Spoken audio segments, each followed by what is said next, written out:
الحمد لله الحمد لله نحمده ونستعينه ونستغفره ونؤمن به ونتوكل عليه ونعوذ بالله من شرور أنفسنا ومن سيئات أعمالنا من يهده الله فلا مضل له أشهد أن لا إله إلا الله وحده لا شريك له ونشهد أن سيدنا وسندنا وحبيبنا ومولانا محمد المبعوث إلى الأسود والأحمر لتتميم مكارم الأخلاق لا يخلق نبي ولا رسول بعده ولا أمة بعد أمته ولا شريعة بعد شريعته ولا كتاب بعد كتابه صلى الله تعالى عليه وعلى آله وأصحابه وبارك وسلم تسليما كثيرا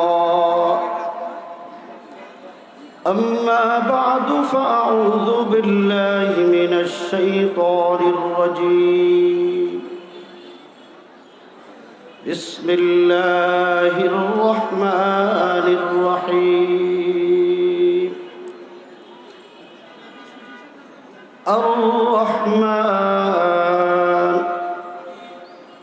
علم القرآن خلق الإنسان علمه البيان صدق الله مولانا العظيم সবাই দুরূদ শরীফ পড়ি اللهم صل على محمد وعلى آل محمد كما صليت على إبراهيم وعلى آل إبراهيم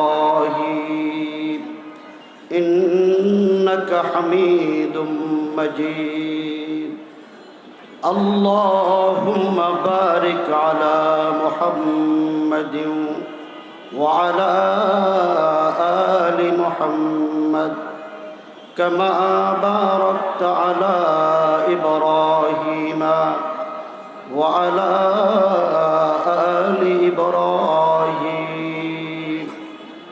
إنك حميد مجيد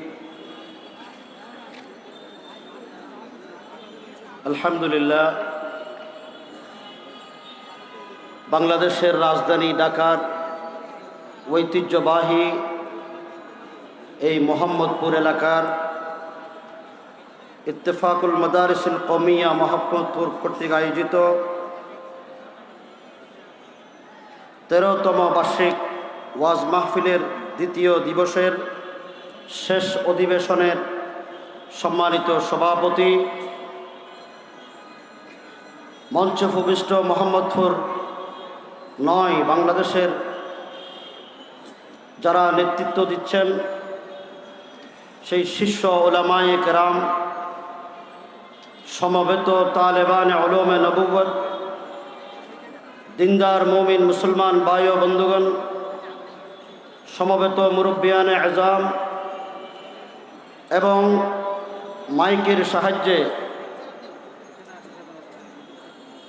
বিভিন্ন অলিতে গলিতে যারা আজকের এই মাহফিল শুনছেন, আমার সম্মানিত পর্দানশীল মা ও বোনেরা,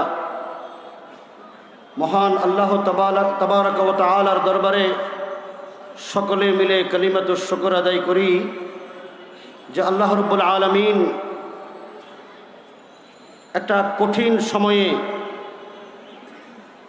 উলামায়ে ইকরামের জবানে মুবারক থেকে মহান আল্লাহ তাবারক ওয়া তাআলার পবিত্র কোরআন এবং প্রিয় নবী সৈয়দুল আম্বিয়া সাল্লাল্লাহু আলাইহি ওয়াসাল্লামের আহাদিসে মুবারকার বয়ান থেকে কিছু আলোচনা আল্লাহ পাক আমাদেরকে শোনার তৌফিক দান করেছেন। সকলেই কালিমাতুশ শুকর আদায় করি, আলহামদুলিল্লাহ।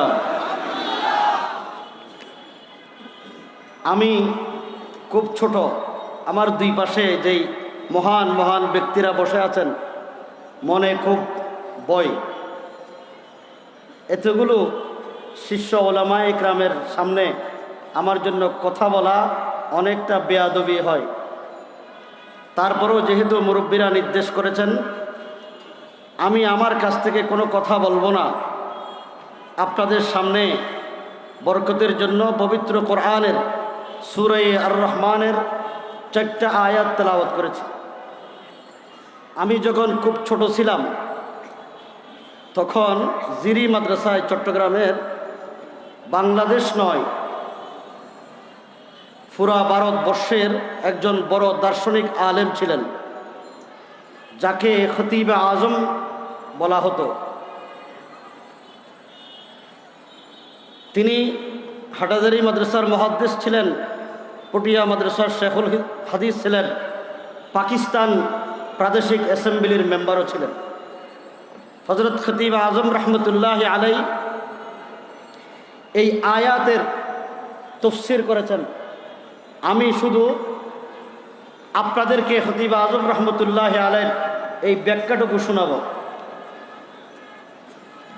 যেহেতু অধিকাংশ ওলামায়ে কেরাম এখানে লম্বা ব্যাখ্যা করার কোনো সুযোগ নেই,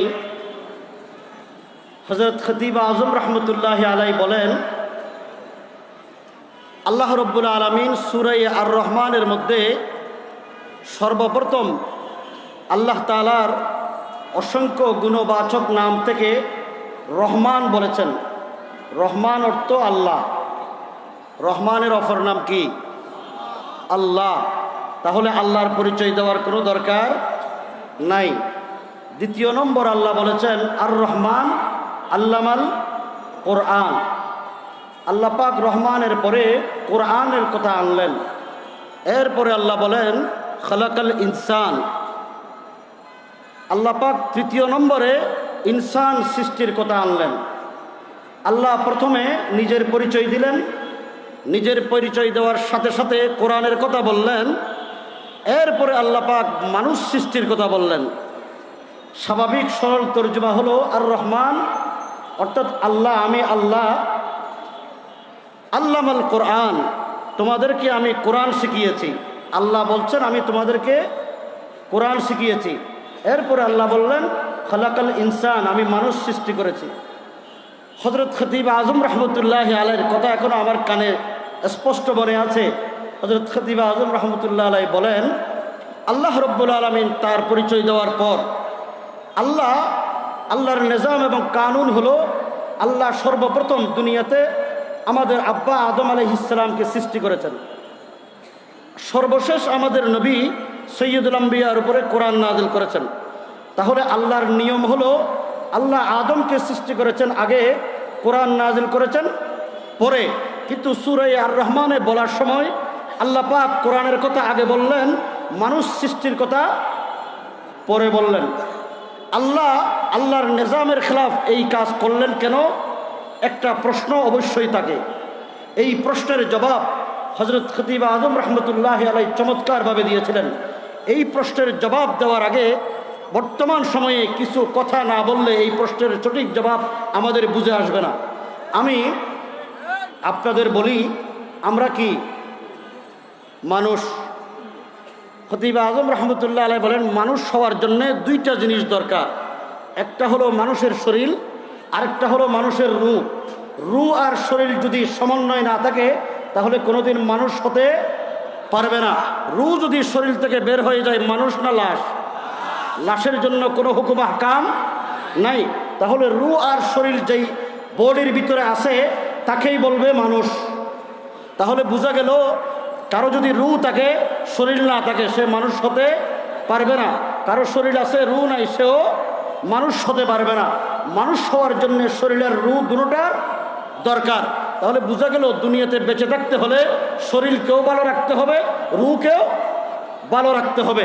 শরীরকে ভালো রাখার জন্যে তিনটা মৌলিক জিনিস দরকার। একটা হলো, আমাদের দেশে এটা স্লোগান আছে, অন্ন বস্ত্র বাসস্থান। তিনটা মৌলিক জিনিস দরকার। এই তিনটা মৌলিক জিনিস যদি শরীরকে ভালো রাখার জন্য ব্যবহার না হয়, তাহলে মানুষ কোনোদিন মানুষ থাকতে পারে না। একজন লোক যদি অন্ন না পায়, তাহলে সে কঙ্কাল হয়ে যাবে। কঙ্কাল কোনোদিন মানুষ হইতে পারে না। একজন লোক যদি বিবস্ত্র অবস্থায় থাকে, বস্ত্র না থাকে, রাস্তাঘাটে চলার সময় তাকে মানুষ পাগল বলবে। কথা ঠিক কিনা? এলাকায় আছে না নাই? আমরা তো এই যারা বিবস্ত্র থাকে তাদেরকে আবার নম নম করি, আছে না নাই?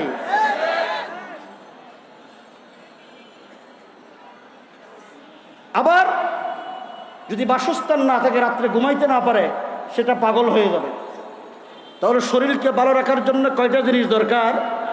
তিনটা মৌলিক জিনিস দরকার। এই তিনটা মৌলিক জিনিস যদি থাকে, তাহলে মানুষ ভালো থাকবে, মানুষের শরীরটা ভালো থাকবে। আরেকটা হলো রু।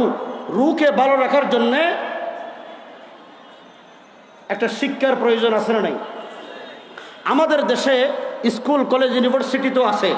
স্কুল কলেজ ইউনিভার্সিটিতে অন্ন বস্ত্র বাসস্থানের ব্যবস্থা কিভাবে হবে সেই শিক্ষা দেওয়া হয়। কিন্তু আমি জিজ্ঞাসা করি, আমাদের দেশের স্কুল কলেজ বিশ্ববিদ্যালয়গুলোতে ক্লাস 1 থেকে MA পাস করা পর্যন্ত, PhD ডিগ্রি নেওয়া পর্যন্ত, বুয়েটের চিফ ইঞ্জিনিয়ার হওয়া পর্যন্ত, বড় বড় FRCS ডাক্তার হওয়া পর্যন্ত সমস্ত বই পুস্তক যদি তেলাওয়াত করা হয়, সূরা ফাতিহা শুদ্ধ করার ব্যবস্থা আছে? আমি আপনাদেরকে জিজ্ঞেস করি, নামাজ শুদ্ধ করার কোনো মাসলা মাসাইল জানার ব্যবস্থা আছে? নাই। মা বাবা যদি ইন্তেকাল করে, মা বাবার জানাজা পড়ার কোনো ব্যবস্থা কি আছে? নাই। মা বাবার ইন্তেকাল করার পর যখন কবরে দিয়ে আসব, কবরের পারে গিয়ে যদি ক্লাস 1 থেকে MA পাস করা পর্যন্ত সমস্ত বই পুস্তক তেলাওয়াত করে, কোনোদিন সওয়াব হবে? সওয়াব হবে না। তাহলে বোঝা গেল, অন্ন বস্ত্র বাসস্থানের ব্যবস্থা যেই শিক্ষা করা হয়, সেই শিক্ষার নাম হলো আধুনিক শিক্ষা। আর রু পরিশুদ্ধ করার যে শিক্ষা, সেই শিক্ষার নাম হলো আল্লাহ পাক সূরা আর রহমানে যেই কোরআনের কথা বলেছেন, সেই কোরআনের শিক্ষা।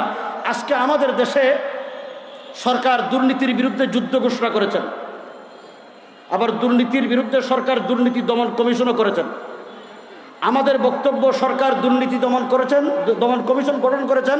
এখানে হাজার হাজার কর্মকর্তা আছে। রাষ্ট্রীয় কোষাগার থেকে অর্থমন্ত্রী প্রতি বছর দুর্নীতি দমন কমিশনের কর্মকর্তাদের জন্য বরাদ্দ দেয়। কথা ঠিক কিনা?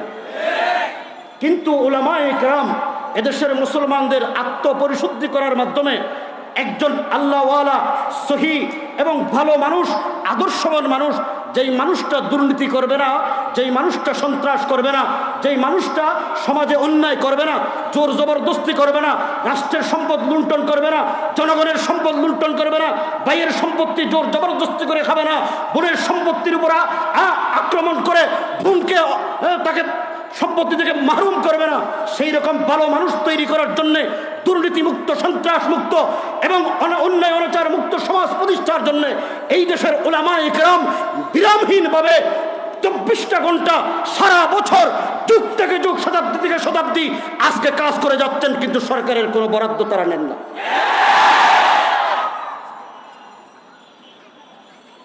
কিন্তু আফসোসের কথা হলো, যেখানে সরকার র্যাব, পুলিশ, বিজিবিকে দিয়ে সরকার দুর্নীতি দমনের জন্য আদালত কায়েম করে, মোবাইল কোর্ট চালু করে, সরকার যেখানে চেষ্টা চালিয়ে পারছেন না, আমরা আজকের মোহাম্মদপুরের ইত্তেফাকুল মাদারিসের এই স্টেজ থেকে আল্লাহকে সাক্ষী রেখে স্পষ্ট ঘোষণা করতে পারি, উলামায়ে কেরাম আছেন। উলামায়ে কেরামের নেতৃত্বে যদি সরকার এদেশের দুর্নীতিবাজ কর্মকর্তাদেরকে সংশোধন করার জন্য যদি আলেমদেরকে দায়িত্ব দেয়, চ্যালেঞ্জ করে বলি, 1 সপ্তাহের মধ্যে এই দেশ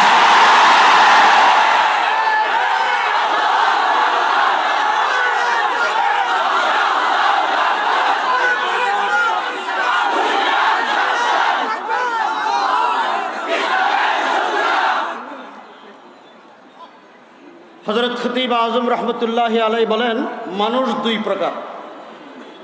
মানুষ এলেম দুই প্রকার। এক প্রকারের এলেম হলো এলমুল আদিয়ান, আরেক প্রকারের এলেম হলো এলমুল আবদান। একটা হলো শরীর সতেজ রাখার শিক্ষা, আরেকটা হলো রূহ পরিশুদ্ধ করার শিক্ষা।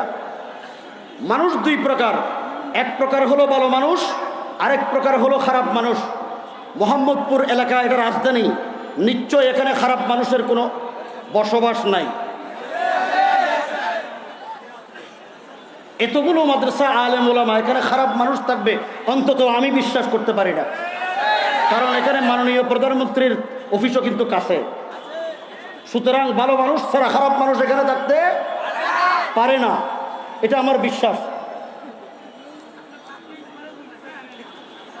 হযরত খতিব আজম রহমতুল্লাহি আলাইহি উদাহরণ দিয়ে বলেন, আমাদের দেশে চোর আছে না নাই? ডাকাত আছে না নাই? চোর চুরি করে কি জন্যে?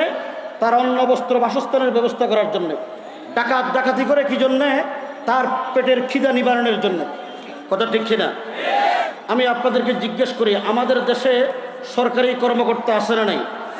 সরকারি কর্মকর্তা একেবারে লোকাল অফিসার থেকে হাই ক্লাস অফিসার পর্যন্ত সবাই বেতন পায় কিনা?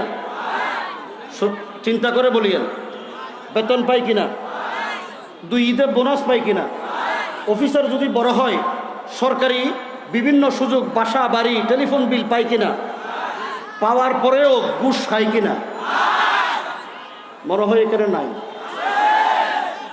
ঘুষ হালাল না হারাম? সরকারের দণ্ডবিধি অনুযায়ী, ফৌজদারি আইন অনুযায়ী ঘুষ হারাম। ইসলামের আইনেও ঘুষ হারাম। ঘুষ কেমন হারাম? বাংলাদেশের ফৌজদারি দণ্ডবিধি অনুযায়ী হাতে নাতে যদি ঘুষখোর কর্মকর্তাকে ধরতে পারে 14 বছরের জেল।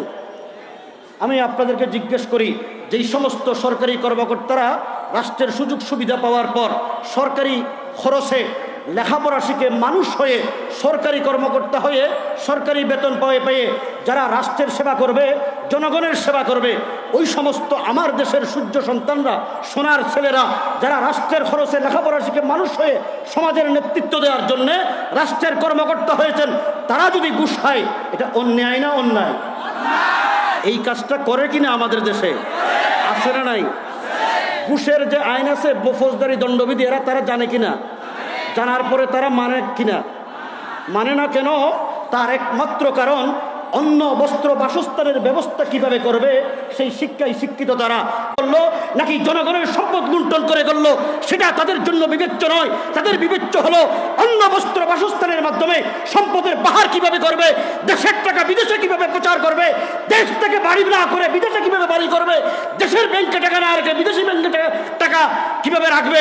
সেই দুশ্চিন্তা, দুশ্চরিত্রবান লোকের খলক হওয়ার কারণে, অন্ন বস্ত্র বাসস্থানের চিন্তায় পাগল হয়ে যাওয়ার কারণে আজকে দেশকে তারা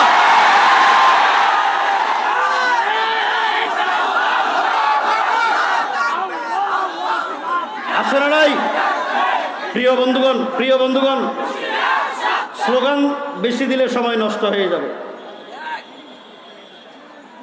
আমি আপনাদেরকে জিজ্ঞেস করি, তালেবে ইলম, এই সমস্ত তালেবে ইলমরা কিন্তু কাসেম নানুতুবি রহমতুল্লাহি আলাইহির রুহানি সৈনিক।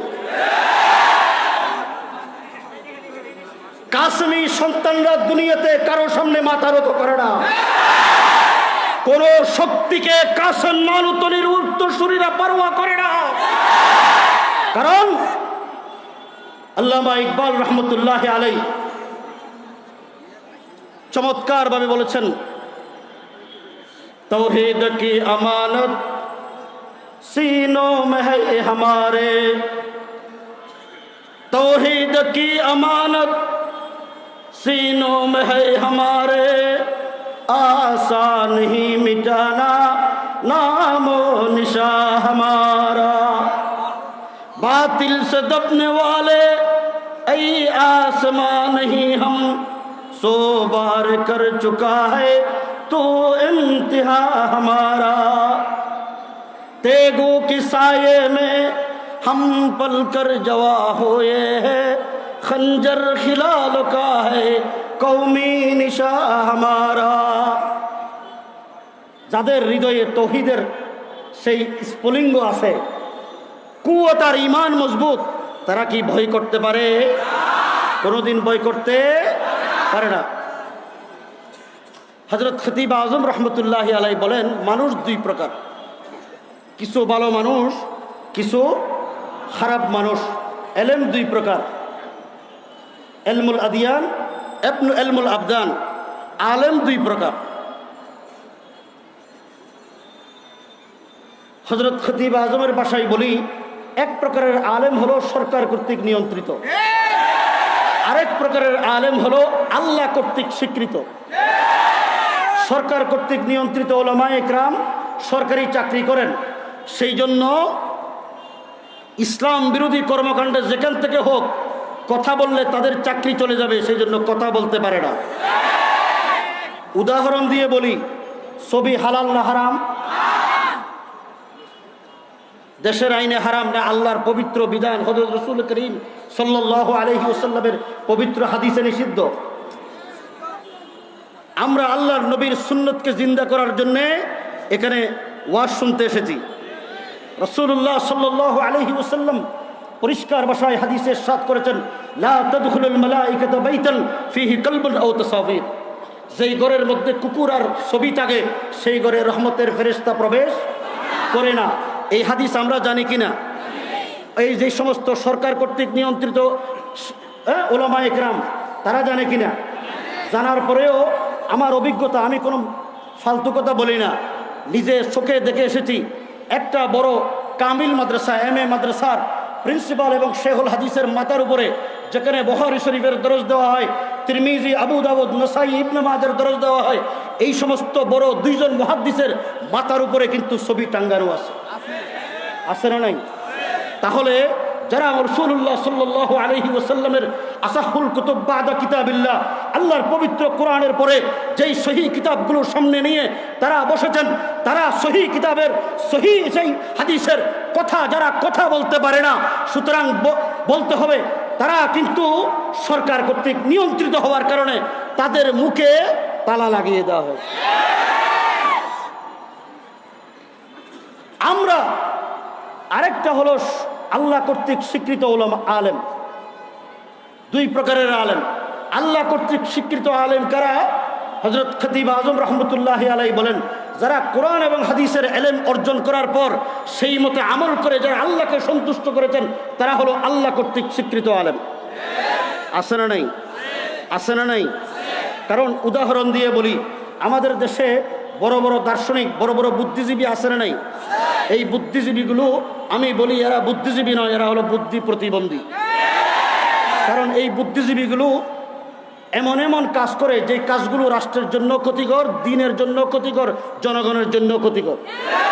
এই বুদ্ধিজীবীগুলো সরকারের গাড়ি সওয়ার হয়ে সরকারের মাথাও খায়, জনগণের ইমানও খায়।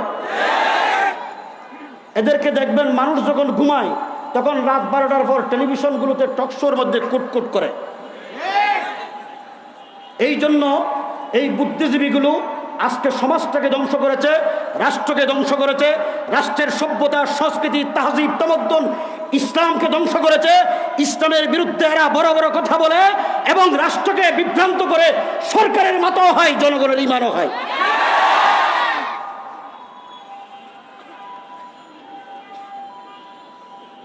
আলেম দুই প্রকার, মনে আছে না নাই? আল্লাহ কর্তৃক স্বীকৃত আলেমরা ব্রিটিশদের সামনে মাথা নত করে নাই। মুজাদ্দিদ আল-ফিসানি রহমতুল্লাহি আলাইহি আকবরের সামনে মাথা নত করে নাই। ইমাম আজম আবু হানিফা রহমতুল্লাহি আলাইহি খলিফা মনসুরের সামনে মাথা নত করে নাই। ইমাম মালিক রহমতুল্লাহি আলাইহি মুতাজিলা আলাইহি মাথা নত করে নাই। ইমাম মালিক রহমতুল্লাহি আলাইহি মাথা নত করে নাই। খলিফা মনসুরের ভাতিজা জাফরের সামনে ইমাম মালিক রহমতুল্লাহি আলাইহি মাথা নত করে নাই। শাহ আব্দুল আজিজ মুহাদ্দিস দেহলভী রহমতুল্লাহি আলাইহি ইংরেজ সাম্রাজ্যবাদী শক্তিকে ভয় করে নাই। হযরত সৈয়দ আহমদ শহীদ বেরলভী রহমতুল্লাহি আলাইহি, ইসমাইল শহীদ রহমতুল্লাহি আলাইহি নিজের জীবনকে উৎসর্গ করেছেন, রাজা রণজিৎ সিং এর সামনে মাথা নত করে নাই। শেখুল হিন্দ রহমতুল্লাহি আলাইহি ইংরেজের কারাগারে নিজের জীবনকে উৎসর্গ করেছেন। শরীর থেকে গোশত লোহার গরম করে হযরত শেখুল হিন্দ রহমতুল্লাহ আলাইহি কোমরে দাগ দেওয়া হয়েছে, শরীরে দাগ দিয়ে শরীর থেকে গোশত বের করে নিয়েছেন, কিন্তু শেখুল হিন্দ রহমতুল্লাহ আলাইহি মাথা নত করে নাই। আমরা শেখুল হিন্দ রহমতুল্লাহ আলাইহির উত্তর শুনি। হযরত শেখুল হাদিস আল্লামা আজিজুল হক রহমতুল্লাহ আলাইহি, মুফতি আমিনী রহমতুল্লাহ আলাইহি দেশে নাই, কিন্তু তারা আমাদেরকে পথ দেখিয়ে গেছেন। কোন বাতিলের সামনে মাথা নত করা যাবে না। তারা আমাদেরকে শিক্ষা দিয়ে গেছেন, তাগুতের সামনে উলামায়ে দেওবন্দ কাসেমি সন্তানরা মাথা নত করতে পারে না।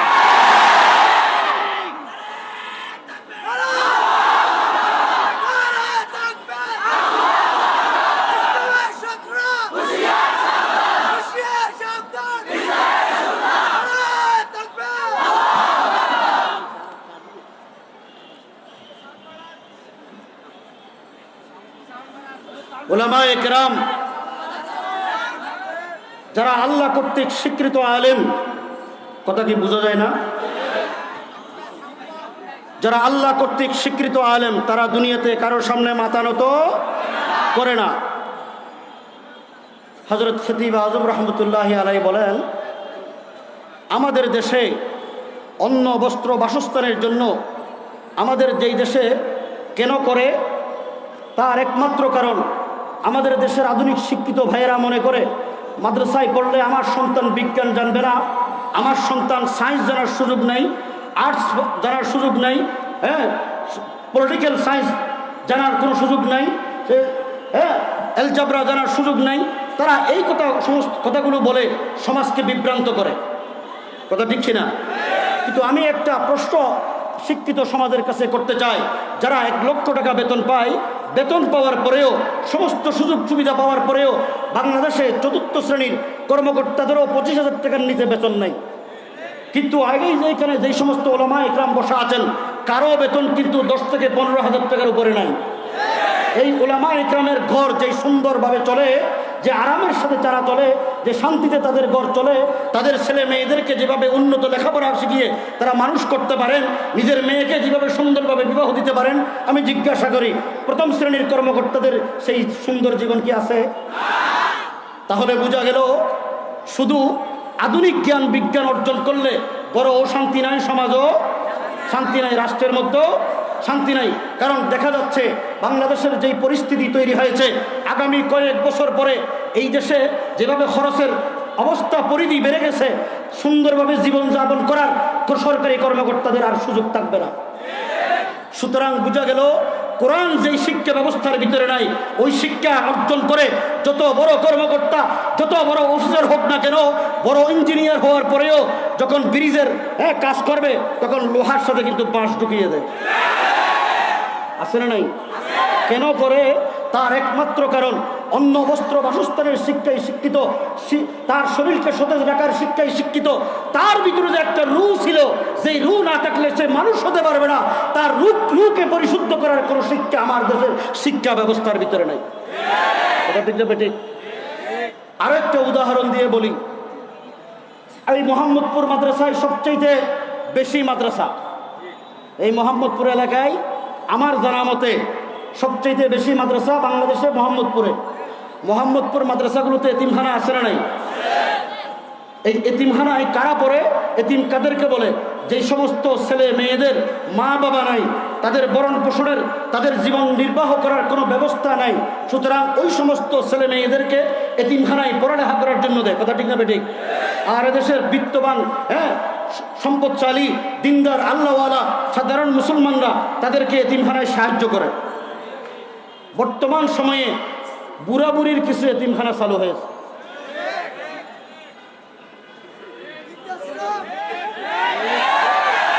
এগুলির আধুনিক নাম হলো ওল্ড পিপলস হোম, বাংলায় বলে বৃদ্ধাশ্রম। আগে শুনতাম, এখন গ্রামে গঞ্জে পর্যন্ত বৃদ্ধাশ্রম চালু হচ্ছে। ওয়েস্টার্ন কালচার, পাশ্চাত্য সভ্যতায় দেশে আমদানি করে আমার দেশটাকে ধ্বংস করার যে চক্রান্ত আধুনিক শিক্ষিতরা করছেন, আগামী 20 বছর পর এই দেশটা ইউরোপের দেশের পরিণত হবে। এগুলো হলো ইহুদি এবং খ্রিস্টানদের কালচার। মুসলমানের কালচার কোনোদিন ওল্ড পিপল হোম তৈরি করতে পারে না। আমি আপনাদেরকে উদাহরণ দিয়ে বলি, 2014 বা 15 সালে গাজীপুরে একটা ওল্ড পিপল হোম ভিজিট করতে গিয়েছিলাম। আফসোস করে বলছি, আমার 2 চোখ দিয়ে পানি এসেছে সেই দিন। এই ওল্ড পিপল হোমে যখন গেলাম, আমরা 3 জন ছিলাম চিটাগংয়ের। যখন অফিসে গেলাম, ম্যানেজারকে জিজ্ঞেস করলাম, ভাই আপনার এখানে কোন ক্যাটাগরির বুড়ো বুড়ি থাকে? কয় কি জন্যে? আমি বলি, আপনাকে যে প্রশ্ন করেছি আপনি এই প্রশ্নের উত্তর দেন। আপনার কোনো লোকজন আসেনি? তাহলে যদি থাকে তাহলে ব্যবস্থা কি? কয় এখানে 6,000 টাকা করে মাসে দিতে হয় এবং একটা ভর্তি ফি দিতে হয়। তাহলে বোঝা গেল যে ওল্ড পিপলস হোম, এখানে টাকা ছাড়া কোনো এতিম গরিব মানুষ, সাধারণ মানুষ ওখানে থাকতে পারে না। আমরা এই কথাগুলো শেষ করার ভিতরে একজন খুব লম্বা টল ফিগারওয়ালা হ্যান্ডসাম শরীর, দেখতে মনে হচ্ছে তিনি সমাজের উচ্চশিক্ষিত উচ্চবিত্ত পরিবারের মানুষ, দৌড়ে আসলেন। আসার পরে আমাদেরকে দেখে বললেন, বাবা তোমাদের বাড়ি কোথায়? আমি বললাম আমাদের বাড়ি চট্টগ্রাম। তিনি শুধু এতটুকু বলেছি, তার আওয়াজ বন্ধ হয়ে গেছে, কোনো কথা বলতে পারলেন না 3-4 মিনিট। এরপরে কিছুক্ষণ পরে আমি জিজ্ঞেস করলাম, চাচা আপনার সমস্যাটা কি? তিনি বললেন, তোমরা আমার ছেলের মতো। এই দুঃখ বলার জায়গা কোথাও নাই। আমাদের শিক্ষিত ভাই ও বোনেরা ভালো করে শুনেন, আমার 3টা সন্তান, আমার কোনো মেয়ে নেই। আমার স্ত্রী মারা যাওয়ার পর আমার সন্তান এবং সন্তানের স্ত্রী আমাকে এখানে এনে ওনার বাসায় বনবাস দিয়ে গেছে। আমি ওনাকে জিজ্ঞেস করলাম, আপনার 3 সন্তান কি করে? এক সন্তান সেনাবাহিনীর মেজর জেনারেল, আরেক সন্তান আমি জাহাঙ্গীরনগর বিশ্ববিদ্যালয়ের একটা ডিপার্টমেন্টের ডিন ছিলাম। আমি যেই ডিপার্টমেন্টে চাকরি করতাম, আমার সন্তান আমার ডিপার্টমেন্টে চাকরি করে। আরেকটা সন্তান আমেরিকায় থাকে। আমার সারা জীবনের সঞ্চিত যেই অর্থ সরকার থেকে পেয়েছিলাম, এই অর্থ দিয়ে আমি একটা বাড়ি করেছি ঢাকায়। আমার বাড়িতে আমার ওই সন্তান শিক্ষিত বিশ্ববিদ্যালয়ের শিক্ষক সন্তান, তার স্ত্রী ছেলে মেয়ে নিয়ে থাকে। আমার স্ত্রী মারা যাওয়ার পর তার স্ত্রী এবং সে মিলে আমাকে এনে জোর করে এখানে বনবাস দিয়ে গেছে। আমি আপনাদেরকে জিজ্ঞেস করি, যেই ছেলে, যেই বাবার সন্তান সেনাবাহিনীর মেজর জেনারেল, যেই বাবার সন্তান বিশ্ববিদ্যালয়ের শিক্ষক, যেই বাবার সন্তান আমেরিকায় থাকেন, তারা শিক্ষিত না অশিক্ষিত? এরপরের ঘটনা, ম্যানেজারকে জিজ্ঞেস করলাম, আপনার এখানে কোন শ্রেণীর বুড়া বুড়ি থাকে? ওই আমার এখানে আছে সাবেক মন্ত্রীর বাবা, সুপ্রিম কোর্টের বিচারপতির মা।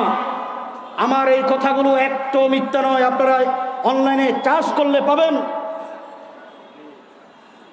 ওই 6-7টা ওল্ড পিপলস হোমে 1400 বুড়া বুড়ি আছে।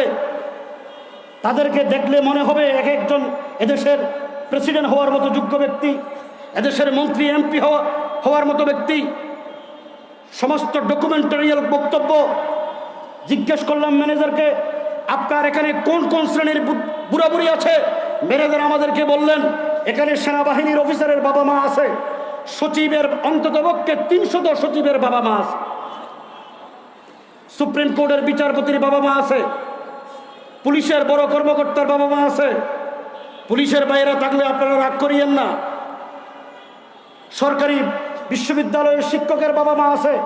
আমি আপনাদেরকে জিজ্ঞেস করি, বড় বড় শিল্প ইন্ডাস্ট্রির মালিকের বাবা মা আছে। আমি জিজ্ঞাসা করি, যারা বাংলাদেশের বিচারপতি, যারা বাংলাদেশের সচিব, যারা বাংলাদেশের মন্ত্রী এমপি, যারা বাংলাদেশের পুলিশ কর্মকর্তা, যারা বাংলাদেশের সেনাবাহিনীর কর্মকর্তা, যারা বাংলাদেশের বিশ্ববিদ্যালয়ের শিক্ষক, তারা কি সাধারণ শিক্ষিত না উচ্চ শিক্ষিত?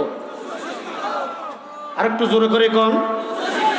এই উচ্চ শিক্ষিত পরিবারের সন্তানগুলো নিজেরা, যেই মা বাবা ছোটবেলা থেকে লালন পালন করে বড় করেছেন, যে মা 9 মাস 10 দিন আমাকে পেটে ধারণ করে দুনিয়াতে এনেছেন, যেই বাবা নিজের জীবনের সমস্ত মেহনতের পরিশ্রমের মাথা থেকে পা পর্যন্ত গ্রামে জর্জরিত হয়ে ইনকাম করে যেই বাবা আমাকে মানুষ করেছেন, আজকে সমাজের দামি মানুষ বানিয়েছেন, সেই বাবা বৃদ্ধ হওয়ার পর তাকে যেই সন্তান বৃদ্ধাশ্রমে বনবাস দিতে পারে, আমি জিজ্ঞাসা করতে চাই ওই সন্তান সুসন্তান না কুসন্তান? এই সন্তান সুশিক্ষিত না কুশিক্ষিত? আমি জিজ্ঞাসা করি আমার দেশে যারা বৃদ্ধাশ্রম তৈরি করেছেন, যারা বৃদ্ধাশ্রমে নিজের বৃদ্ধ মা বাবাকে বনবাস দিয়েছেন, তারা হলো সমাজের শিক্ষিত কুশিক্ষিত কুসন্তান, কুশিক্ষিত কুসন্তান।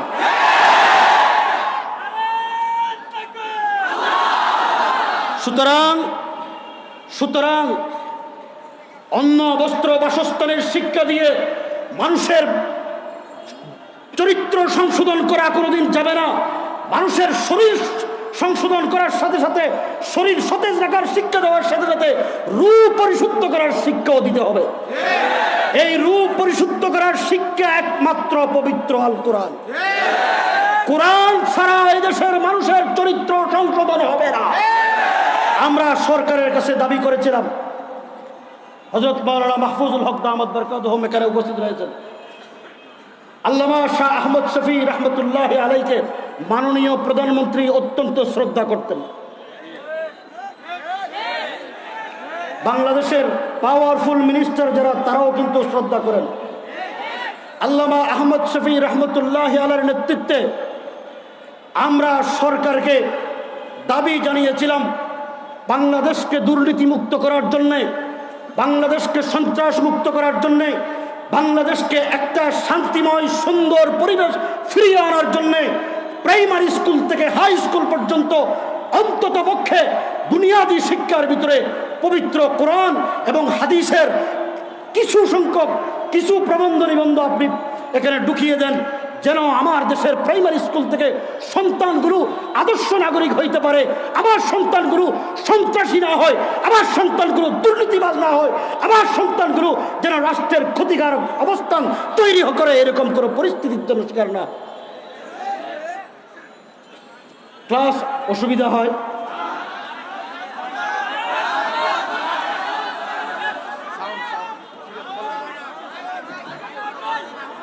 একটু শুনবেন।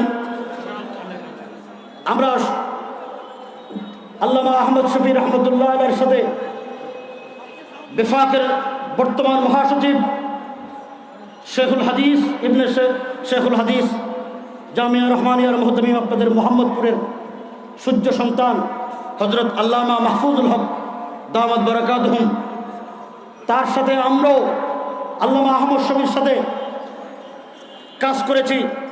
সরকারকে দাবি জানিয়েছি, মাননীয় প্রধানমন্ত্রীর কাছে স্মারকলিপি দিয়েছি, বর্তমান সরকারের সাবেক শিক্ষামন্ত্রীকে স্মারকলিপি দিয়েছি, বাংলাদেশের 64 ডিস্ট্রিক্টের ডিসিদেরকে স্মারকলিপি দিয়ে জানিয়েছি ক্লাস 2 থেকে 10ম শ্রেণী পর্যন্ত যেই সমস্ত প্রবন্ধ নিবন্ধ ছিল, এখান থেকে সমস্ত বই পুস্তক থেকে 72টা প্রবন্ধ নিবন্ধ যেগুলোতে কোরআন এবং হাদিসের কথা ছিল, হযরত ওমর রাদিয়াল্লাহু তাআলা আনহুর খেলাফতের প্রবন্ধ ছিল, হযরত আবু বকর সিদ্দিকের জীবনী ছিল, আব্দুল কাদের জিলানী রাহমাতুল্লাহি আলাইহির জীবনী ছিল, যেখানে মুহাম্মদুর রাসূলুল্লাহর মায়ের প্রতি ভালোবাসা ছিল।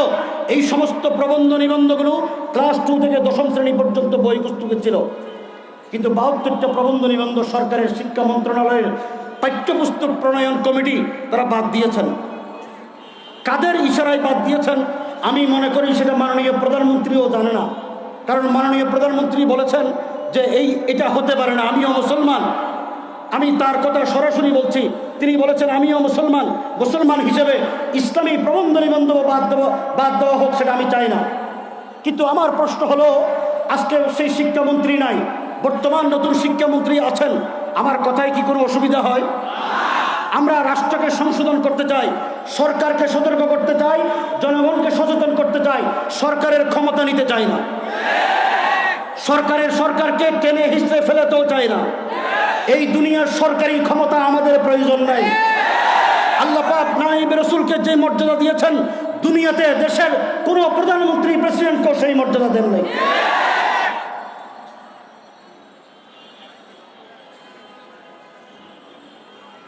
আমরা বলেছিলাম যে প্রবন্ধ নিবন্ধগুলো সংশোধন করা হোক, মাননীয় প্রধানমন্ত্রী আশ্বস্ত করেছিলেন 2017, 18 গেল, 19 গেল, কিন্তু কোন অদৃশ্য শক্তির কারণে পাঠ্যপুস্তক প্রণয়ন কমিটি সেটা সংশোধন করলো না আমরা জানি না। এরপরে করলেন কি, খুব ঠান্ডা মাথায় আমাদের দেশের কিছু নাস্তিক এবং বামপন্থী সরকারি কর্মকর্তা পার্শ্ববর্তী ব্রাহ্মণ্যবাদী হিন্দুত্ববাদী রাষ্ট্রের প্ররোচনায় আমাদের বক্তব্য সরাসরি, আমরা কোনো লুকোচুরি কথা জানি না। কারণ আমার দেশটা মুসলমানের দেশ। এই দেশে প্রতিদিন সূর্য উদিত হয় আল্লাহু আকবরের ধ্বনিতে, সূর্য অস্ত যায় আল্লাহু আকবরের ধ্বনিতে। এই দেশের সকল মানুষ নাগরিক, 92% মানুষ মুসলমান। মুসলমানরা কেউ ইসলামকে সরাসরি অস্বীকার করে না, কেউ মানতে পারে কেউ মানে না, কিন্তু ইসলামের বিরুদ্ধে যদি কেউ কথা বলে, তারা যত বড় ইসলাম বিরোধী হোক না কেন, তখন কিন্তু ইসলাম বিদ্বেষীদেরকে কিন্তু তারা ছাড় দেয় না। সেই জন্য বলি,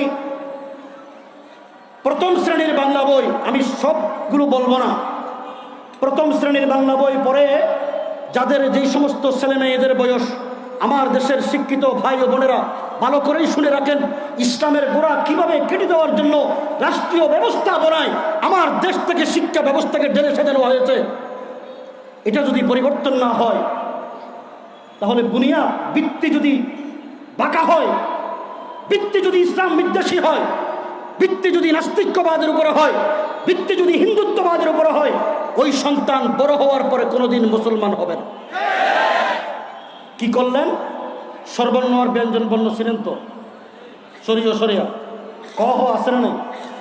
আমরা যারা আজ থেকে 35 বছর আগে স্কুলে পড়েছিলাম, আমরা পড়েছিলাম শরীয়তে অজু, শরিয়াতে আল্লাহ, রশ্মিতে ইলিশ, দীর্ঘইতে ঈদগাহ। পড়েন নাই? কথা বলেন, পড়েন কি? এখন নতুনভাবে করলেন কি করে? শরীয়তে অমি, অজ জন্তুর নাম, শরিয়াতে আল্লাহ নাই, দীর্ঘইতে ঈদগাহ নাই, ঋতে ঋষি। ঋষি ছিলেন তো, ছোট বাচ্চারা তাহলে বেলে আমরা না চিনলেও বয়স্ক মুরব্বীরা চিনে। দেখবেন হিন্দুদের দোকানে চুলের জুড়া বাঁধা একটা দাড়িওয়ালা একটা লোকরা এইভাবে বসায় রাখে, আছে না নাই? আমাদের যেমন বড় হুজুররা আছে, এই কোনো অসুবিধা হচ্ছে?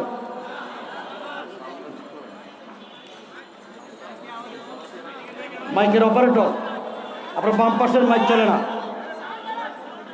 আমার কথা কি আপনারা বুঝেন? প্রথম শ্রেণীর বাংলা বইতে ঋতে ঋষি, কথাগুলো ভালো করে খেয়াল করেন। এতে একতারা, ততে তবলা, ডতে ডোল, পতে পুতুল, দন্তেনতে নাচ, রতে রথযাত্রা। রথযাত্রা কাদের উৎসব? হিন্দুদের উৎসব। একতারা, তবলা, ডোল, পুতুল, নাচ, এ সমস্ত সাংস্কৃতিক কর্মকাণ্ডের সাথে ইসলামের কোনো সম্পর্ক আছে? তাহলে আমার যে সন্তানগুলোর বয়স 5, 6, 7 বছর, ওই সন্তানগুলোকে আপনি ঋষির পরিচয় দিলেন, একতারা, তবলা, ডোলের পরিচয় দিলেন, রথযাত্রার পরিচয় দিলেন। তো বাংলাদেশটা হলো গণতান্ত্রিক দেশ। গণতন্ত্রের ডেফিনেশন অনুযায়ী মেজরিটি জনগণ যে ধর্ম বিশ্বাস করে, যেই সংস্কৃতি লালন করে, যেই আল্লাহকে বিশ্বাস করে, তাদের পাঠ্যপুস্তকে গণতন্ত্রের দাবি অনুযায়ী সেই আল্লাহর কথা থাকবে, সেই সংস্কৃতির কথা থাকবে, সেই ঈমানের কথা থাকবে। আমাদের দেশে হলো 100% মানুষের মধ্যে সরকারি আদমশুমারি অনুযায়ী 92% মানুষ মুসলমান, 5% হিন্দু, 2% বৌদ্ধ, 1% খ্রিস্টান, চাকমা, মারমা ইত্যাদি ধর্ম। এটা আমার নয়, এটা সরকারি জরিপ। সুতরাং আমার দেশের শিক্ষা ব্যবস্থার ভিতরে গণতান্ত্রিক রাষ্ট্র হিসাবে, আপনারা গণতান্ত্রিক সরকার হিসাবে আপনাদের প্রয়োজন ছিল 92% মানুষ যে ধর্ম বিশ্বাস করে, যে সংস্কৃতি লালন করে, আমার দেশের পাঠ্যপুস্তক পড়ে মুসলমানের সন্তান 92% মানুষ নাগরিক মুসলমানের সন্তান, তাদের পাঠ্যপুস্তকে সেই 92% মানুষের ধর্মবিশ্বাস সংস্কৃতি থাকবে। এটাই হলো গণতন্ত্রের দাবি। কিন্তু 5% হিন্দু তাদের ঋষির পরিচয় দিলেন, ধর্মীয় গুরু, তাদের ধর্মীয় উৎসবের পরিচয় দিলেন রথযাত্রা, তাদের সংস্কৃতি একতারা, তবলা, ঢোল, নাচের পরিচয় দিলেন। আমার জিজ্ঞাসা হলো, আমরা এই কথাগুলো তৎকালীন শিক্ষামন্ত্রীকেও বলেছি, ডিসিদেরকেও বলেছি, মাননীয় প্রধানমন্ত্রীকে যে স্মারকলিপি দেওয়া হয়েছে ওই স্মারকলিপির মধ্যেও আমরা এটা উল্লেখ করেছি, গোয়েন্দা সংস্থাদেরকে দেওয়া হয়েছে। আমরা বিডিওকেও বলেছি যে বাংলাদেশে 92% মানুষ মুসলমান, মুসলমানের সন্তানগুলো ইসলাম শিখবে, শরিয়া দিয়ে আল্লাহ নাই কেন, দীর্ঘই দিয়ে ঈদগাহ নাই কেন, দিয়ে মসজিদ নাই কেন? তাহলে বোঝা গেল যেই সমস্ত ওলামা ইকরাম এখানে বসা আছেন, যেই সমস্ত ছেলে মেয়েদের বয়স 5, 6, 7 বছর, ছোট বাচ্চাদেরকে তারা হলো ছোট, এরা যা দেখে, যা শিখে, যা শুনে, কাল নাকশফিল হাজার, পাথর কুদাই করলে যেমন বুঝা যায় না, সেই রকম ওই শিশু বাচ্চাদের অন্তর থেকে যা দেখে, যা শুনে, যা পড়ে, এটা তাদের অন্তর থেকে মুছে না। সুতরাং আমার দেশের শিক্ষা ব্যবস্থায় প্রথম শ্রেণী থেকে ইসলামকে ঠান্ডা মাথায় মুছে দিয়ে আমার শিশু সন্তানদেরকে এমনভাবে গড়ে তুলতে যাচ্ছেন, প্রথম শ্রেণী থেকে তারা যেন আল্লাহর পরিচয় না পায়, তারা যেন মসজিদ না চিনে, তারা যেন ঈদগাহ না চিনে, তারা যেন ঈদগাহ চিনে ঈদের জমাতে না আসে, তারা যেন মসজিদ চিনে মসজিদে না আসে, তারা আল্লাহকে চিনে যেন আল্লাহর ওয়াহদানিয়তকে বিশ্বাস না করে, সেই প্রথম শ্রেণী থেকেই তাদেরকে তা শিখানো হচ্ছে। কিন্তু শিখানো হচ্ছে ফাঁসবাগ হিন্দুদের ধর্মীয় গুরু, ধর্মীয় উৎসব এবং তাদের সংস্কৃতি। কথা ঠিক না ঠিক? এইটা হলো প্রথম শ্রেণী। আমি চ্যালেঞ্জ করে বলি, আমার কথাগুলো যদি আপনাদের সন্দেহ হয়, আজকে গিয়ে করে দেখবেন 2021 সালের প্রথম শ্রেণীর বাংলা বইতে এগুলি আসে না। তাহলে প্রথম শ্রেণী থেকে ইসলাম শেষ, আসে না শেষ? কথা কর না কেন? আসে না শেষ? তারা প্রথম শ্রেণীতে রথযাত্রা শিখলো, নাচ গান একতারা তবলা শিখলো, ঋষি শিখলো, আল্লাহ শিখলো না, মসজিদও জানলো না, ঈদগাহ জানার সুযোগ নাই। ক্লাস 2 থেকে 10ম শ্রেণী পর্যন্ত সে যখন পড়বে এই 8-9 বছর, তখন ছেলেটা বালক হবে, মেয়েটা বালেগ হবে। কথা ঠিক না বেটি? বালেগ হওয়ার পর তারা কি করবে? খুব ঠান্ডা মাথায় করছেন। 2019 সালে 8ম শ্রেণীর বায়োলজিতে, জীববিজ্ঞান বইতে চার্লস ডারউইনের বিবর্তনবাদ ঢুকিয়ে দিলেন। এই 2019 সালে করেছেন। কেন করলেন? এই কাজটা কেন করলেন? তার একটা বিশাল গূঢ় রহস্য রয়েছে। সেটা হলো, যখন সন্তানরা, আমাদের ছেলে মেয়েরা ক্লাস 2 থেকে 8ম শ্রেণীতে উঠবে, তখন তারা পরিপূর্ণ বালেগ হবে, বুদ্ধিমান হবে। বুদ্ধিমান হওয়ার পর চার্লস ডারউইনের বিবর্তনবাদ হলো, আমি আপনাদেরকে জিজ্ঞেস করি, আমাদের স্রষ্টাকে, আমাদের খালেককে জোরে করে কোন? আল্লাহ যে আমাদের স্রষ্টা, এতে কোনো সন্দেহ আছে? ওলামা একরাম আছেন, ফতোয়া দিবেন, আমি ছোট মানুষ, এই ফতোয়া দিতে পারবো না। যারা আল্লাহকে বিশ্বাস করে না, সন্দেহ করবে আল্লাহ আমাদের স্রষ্টা নয়, ঈমান থাকবে? থাকবে না। ডারউইনের বিবর্তনবাদ হলো, আমরা প্রকৃতপক্ষে আল্লাহর সৃষ্টি নই, আমরা ন্যাচারাল প্রাণী, প্রাকৃতিক প্রাণী। আমরা আগে বানর ছিলাম, বানরের পিছনের লেজটা কালক্রমে খসে পড়ে গেছে, এরপরে সামনের 2টা পা ছিল, এই পাগুলো হাতে রূপান্তরিত হয়েছে, বানরের চেহারার আকৃতি পরিবর্তন হয়ে আমরা মানুষে রূপান্তরিত হয়েছে। এটা হলো চার্লস ডারউইনের বিবর্তনবাদ। এই চার্লস ডারউইন বিবর্তনবাদটা সৃষ্টি করলো কখন? 1858 সালে, অর্থাৎ আজ থেকে প্রায় 150 বছর আগে। 150 বছর আগে চার্লস ডারউইন এই কথা বলার আগে বিজ্ঞানীরা ছিল না? ছিল কিনা? কথা বলেন না কেন? ছিল কিনা? এই হাজার হাজার বছরে বিজ্ঞানীরা বুঝে নাই, চার্লস ডারউইনে এই বিবর্তনবাদ সৃষ্টি করলেন। এবং তা আমাদের মতো একটা মুসলিম প্রধান দেশ, যারা আমাদের স্রষ্টা আল্লাহকে বিশ্বাস করি, আমাদের খালেক আল্লাহ, আমাদের হায়াত মওতের মালিক আল্লাহ, এই জমিনের মালিক আল্লাহ, এই আকাশ বাতাসের মালিক আল্লাহ, এই দুনিয়াতে সমস্ত নাজুল নিয়ামত সৃষ্টি করেছেন আল্লাহ, যারা ক্ষমতায় আছেন তাদের ক্ষমতা দিয়েছেন আল্লাহ। যেই আল্লাহ আমাদেরকে করলেন, সেই আল্লাহর প্রতি সন্দেহ তৈরি করার জন্যে, খিলকত ইনসানি এটাকে বিকৃত করে আল্লাহর প্রতি সন্দেহ তৈরি করার জন্যে, মুসলমানের সন্তানগুলোকে ঈমান হরণ করার জন্যে আজকে ডারউইনের বিবর্তনবাদকে ঢুকিয়ে দেওয়া হয়েছে। তাহলে কি বুঝলেন? ডারউইনের বিবর্তনবাদ, যখন ছেলে মেয়েরা 8ম শ্রেণীতে বিবর্তনবাদ পড়বে, বালেগ হয়ে যাওয়ার পর সে ক্লাস 1-এ ইসলাম শিখলো না, ক্লাস 2 থেকে 8ম শ্রেণী পর্যন্ত ইসলাম জানার কোনো সুযোগ নাই। 8ম শ্রেণীতে যখন জানলো আমাদের স্রষ্টা আল্লাহ নয়, আমাদের খালেক আল্লাহ নয়, আমরা মানুষ ছিলাম না, আগে বানর ছিলাম, সন্দেহ যখন তৈরি হবে তখন ঈমান থাকবে থাকবে না। 8ম শ্রেণী থেকে যখন যে সমস্ত ছেলে মেয়েদের, স্কুলের ছেলে মেয়েদের, ছাত্রছাত্রীদের অন্তরে সন্দেহ তৈরি হবে, তারা অটোমেটিকলি বেঈমান হয়ে যাবে। তারা যখন ক্লাস এসএসসি পরীক্ষার পর তারা যখন কলেজে যাবে, আমার দেশের কলেজে ইসলাম আছে তো, বিশ্ববিদ্যালয়ে ইসলাম আছে তো, কলেজে যখন যাবে তাকে দাওয়াত দিয়ে নাস্তিক বানাইতে হবে না, সে অটোমেটিকলি নাস্তিক আর মোরতাদে পরিণত হয়ে যাবে। আছে না নাই? আমি তো আশ্চর্য করি। তাহলে বোঝা গেল আমাদের ঈমান হরণ করার জন্যে চক্রান্ত খুব গভীর থেকে শুরু হয়েছে। কথা ঠিক কিনা? আজকে অনেকে আমাদেরকে সমালোচনা করেন। হযরত শেখুল হিন্দ রহমতুল্লাহ আলাই ইংরেজদেরকে ঘৃণা করতেন। কথা ঠিক কিনা বেঠিক?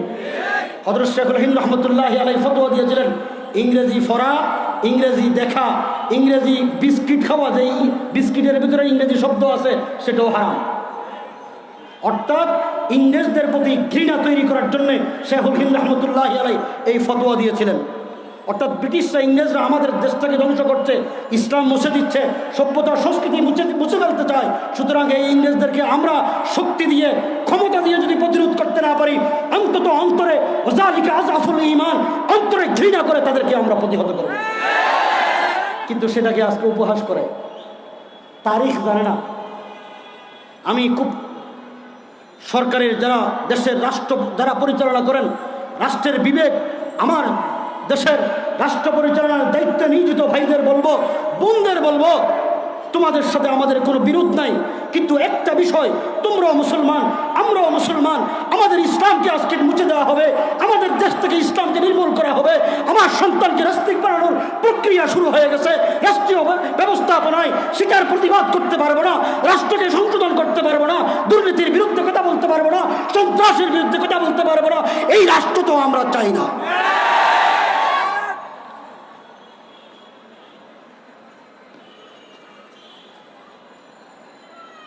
আফসোসের কথা আরেকটা উদাহরণ দিয়ে বলি। 2013 সালের কথা মনে আছে না নাই? আফসোস, হযরত হাকিমুল উম্মত মুজাদ্দিদুল মিল্লাত আল্লামা আশরাফ আলী থানভী রহমতুল্লাহ আলাই আজকে বাংলাদেশের সুবায়ে বাঙ্গালের মুসলমানের সন্তানদেরকে আধুনিক শিক্ষায় শিক্ষিত করে রাষ্ট্র পরিচালনার যোগ্য উত্তরসূরি বানানোর জন্য নবাব সলিমুল্লাহ হযরত থানভীর পরামর্শে তার নিজের পৈতৃক সম্পত্তি দিয়ে ঢাকা বিশ্ববিদ্যালয় প্রতিষ্ঠা করেছেন। আজকে সেই থানভীর খলিফা নবাব সলিমুল্লাহর বিশ্ববিদ্যালয়ে আজকে নাস্তিকরা পড়ে গেছে।